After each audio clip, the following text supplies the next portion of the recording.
Before the price tag changes, something else already did. You walk into the same grocery store, same aisle, same brand of cooking oil you've been buying for 3 years. The number on the shelf looks identical, but the bottle is smaller, noticeably smaller. Nobody announced it. There was no headline. The company just quietly shrank it. That's not an accident. That's a policy. And here's what's strange. By the time official inflation numbers show up in the news, by the time economists start talking about it on television, the people with the least money have already been living inside it for months.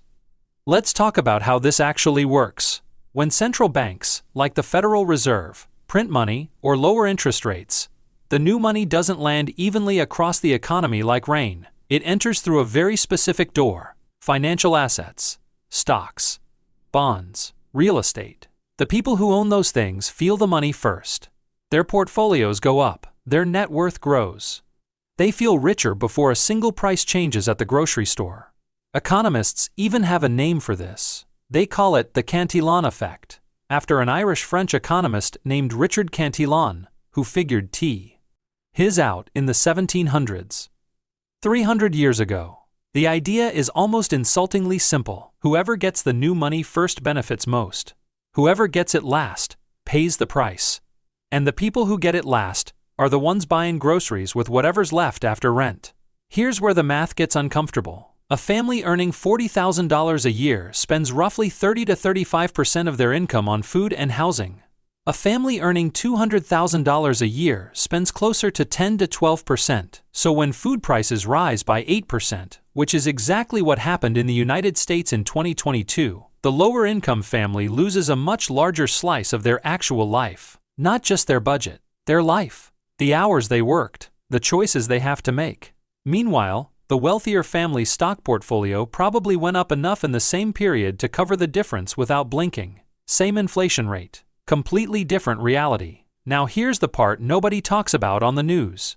Prices aren't even the first signal. The first signal is the shrinking. Shrinkflation, the practice of reducing product sizes while keeping prices the same, happens precisely because companies know that consumers see price increases immediately, but measure ounces roughly. So a bag of chips goes from 16 ounces to 13.5. A roll of toilet paper loses 2 sheets per roll. A can of tuna drops from 6 ounces to 5. These changes don't show up cleanly in the Consumer Price Index. The CPI measures price, not volume, not value per gram. So officially, inflation looks contained, while your dollar is quietly buying less of everything you actually need. The people who notice first aren't financial analysts. They're the ones who don't have the margin to not notice. There's a darker layer underneath this. When inflation is building in the system, when asset prices are surging, when the Fed has been running loose policy for years, the financial media celebrates it. Markets at all-time highs, wealth creation, boom times. And that's genuinely true for the people plugged into those markets. But that exact surge in asset prices is part of what makes housing unaffordable.